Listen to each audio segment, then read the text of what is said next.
Okay, let's try and unpack this. The Kansas City Chiefs. I mean, the reigning dynasty, the team that we've all watched, just completely dominate the AFC for, what, half a decade now? Yeah, for years. They just wrapped up a 6-11 season. 6-11? It just doesn't sound right when you say it out loud. It feels less like a stumble and, more like a total collapse. It's a Hollywood plot twist nobody saw coming. Right. And this deep dive, it's really for you, the fan, who needs to know not just what happened, but why. Yeah. Why did the wheels fall off so spectacularly? And what comes next? That's the big question. We have to start with that brutal 6-game losing streak. Yeah. It all culminated in that gut punch 14-12 loss to the Raiders. That they're arch rivals, yeah. Yeah. That had to sting. That defeat wasn't just another loss on the schedule. It felt like a symbol, Yeah. The end of a year that was just defined by injuries and this shocking inconsistency. Well, the biggest factor, you can't get around it, was Patrick Mahomes' knee injury. A torn ACL mid-season against the Chargers. Oh, yeah. That turned a clear MVP campaign into, well, a frustrating rehab saga, and it just forced the backups into the spotlight. And they just weren't ready.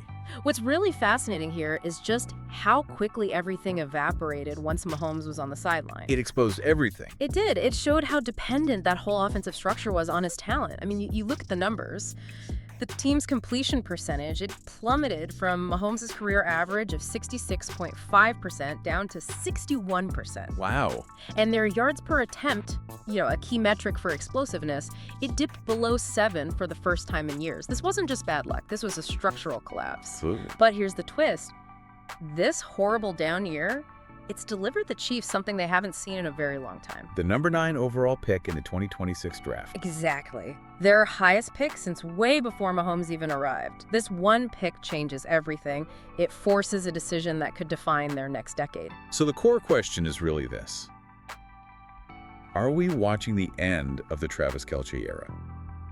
And if we are, how do the Chiefs use this incredibly rare high pick to fill a gaping Hall of Fame-sized hole? We have to look at the retirement whispers and the one prospect who seems perfectly positioned to step into those massive shoes. Yeah, and this is where it gets really interesting for me. Let's talk about the big tight end in the huddle, Travis Kelce. The legend. 36 years old, his contract is expiring, and the retirement whispers. They're getting louder and louder. And despite how bad the season was, he was still brilliant. He was. He became the fastest tight end ever to hit 13,000 career receiving yards. Did it in just 192 games. That's faster than Tony Gonzalez, faster than Antonio Gates. Incredible. He still led the team this year. 75 catches, 851 yards, and tied for the team lead with 5 touchdowns. Even at 36, he was the glue. The safety valve. The safety valve, exactly. Using his veteran savvy to just find ways to get open when nobody else could. And of course, there's the whole pop culture angle to this. Oh, you can't ignore it. The idea of him riding off into the sunset with his fiancée, Taylor Swift, shifting his focus to, podcast empires, Hollywood gigs. A life away from the gridiron, for sure. And that kind of departure, it leaves a massive chasm. It's not just the player you lose, it's the leadership, the route running, that unbreakable chemistry with Mahomes. And that context makes this number 9 pick so critical. It goes from a luxury to an absolute necessity. It really does. If you connect all these dots, the Chiefs are at a real inflection point. This isn't just a rebuilding year. They have to evolve. Right. And that number 9 pick lets them target an immediate difference maker. Todd McShay from The Ringer, he dropped his mock draft, and his prediction is exactly what everyone in Chiefs Kingdom is talking about. Kenyon Sadiq. Yeah. Tight end from Oregon. Yep. Snagging him right there at number 9. And McShay was pretty plain about it. He said, regardless of what Kelce decides, Sadiq is the pick. Why? Because, in his words, this is going to be a retooling for the Chiefs, and Mahomes needs, quote, an immediate difference maker. So let's break this down tactically, because this is where the X's and O's really come to life. Kenyon Sadiq is not your typical tight end prospect. No, he's not. He's a 6'3" junior, just won the Big Ten Tight End of the Year award. 46 catches, 531 yards, and this is the big one. He led all tight ends in the country with 8 touchdowns. That is pure red zone dominance. The exact thing they were missing this year. And you raise an important question. How does Sadiq specifically fix what went wrong in 2025? Right.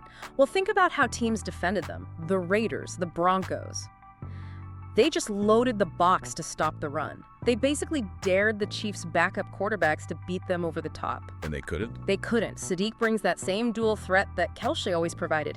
He has the size to block like an extra lineman, which would help with the 45 sacks Mahomes took before he even got hurt. Okay, so he helps protection. But he also has the speed. They clocked him at a 4.6 in the 40. That's fast enough to stretch the field vertically. That creates mismatches. Mismatches galore. You pair that kind of athleticism with a healthy Mahomes, and suddenly defenses have to respect the middle of the field again. That opens things up for everybody else, like Xavier Worthy. I see. So it's not just about replacing a player, it's about replacing a tactical advantage. Exactly. It's about a youth infusion, an evolution. The fictional analyst Dr. Gridiron pointed out that Sadiq's 11.5 yards per catch mirrors Kelce's prime efficiency.